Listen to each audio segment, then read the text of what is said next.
Buenos días, estudiantes, damas y caballeros. Welcome to our next screencast on el pretérito. And we're going to be talking about the past tense, el pretérito, el tiempo pasado. And we will cover verbos regulares y unos irregulares, ser, ir y hacer.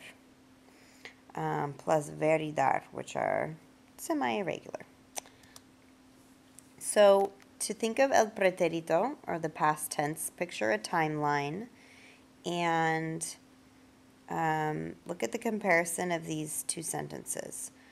So, usamos el pretérito para hablar sobre acciones completas en el pasado, completed actions in the past. So, a sentence in the present tense might be, hoy yo como mucho. Today I eat a lot, or todos los días yo como mucho. But in the pretérito, it might be yo comí mucho.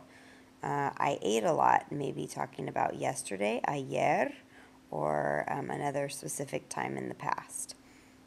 So let's look at the forms of el pretérito, starting with verbos AR.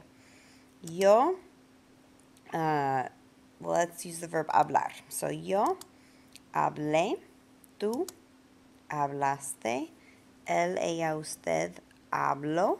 Notice where the accent marks are here. That's where the stress goes on your voice. Nosotros hablamos, vosotros hablasteis, ellos, ellas, ustedes hablaron. So these are to say that I talked or you spoke, speaking that already took place in the past. Let's look at verbos ER y IR. They are actually the same in el pretérito, so that's one less set of forms to memorize. That's good news. Let's use the verb comer. Yo comí, tú comiste, él, ella, usted comió, nosotros comimos, vosotros comisteis, y ellos, ellas, ustedes comieron. So I ate, you ate, he ate, she ate, we ate, etc. El verbo ver acts almost just like a regular ER verb in el pretérito, to see. I saw a movie. He saw the show.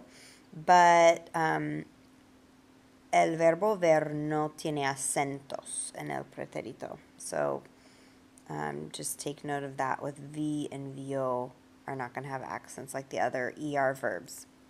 El verbo dar, to give, funciona como el verbo ver en el pretérito también. So they have the same endings. So to say that this lady fed her cat, ella dio de comer al gato.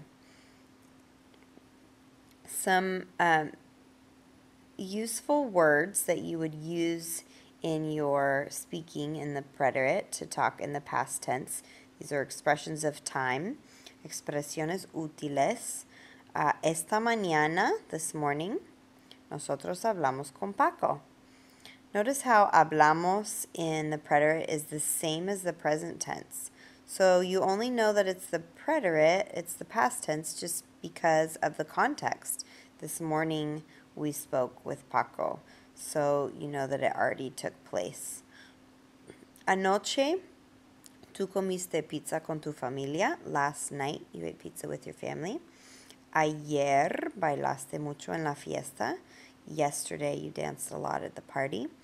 Anteayer means the day before yesterday. Monté a caballo en el parque.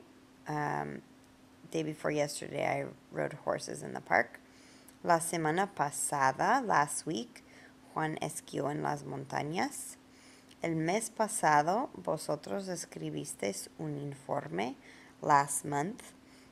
So notice all these pasado and pasada is like saying last year, last month, last week. El año pasado vi una película muy interesante. Last year I saw an interesting movie. Hace 2 semanas, o hace un mes, o hace 5 años, o hace whatever other amount of time means ago. So 2 weeks ago, a month ago, 5 years ago. Luis tocó música con la banda. He played music with the band. Notice the accent on the O makes it the L form in the preterite. If we didn't have that accent, it would be the yo form. Yo toco música. I play music. So that accent mark's really important. Verbos irregulares en el pretérito. The first one we're going to look at, the main one is ser and ir, which are actually the same en el pretérito. Son iguales. Las formas o las conjugaciones son iguales. El contexto explica el significado. So you have to look at the context to get the meaning, to figure out which one is which. Here are the forms, ir y ser. Yo fui, tú fuiste, él, ella, usted fue, nosotros fuimos, vosotros o vosotras fuisteis, ellos, ellas, ustedes fueron.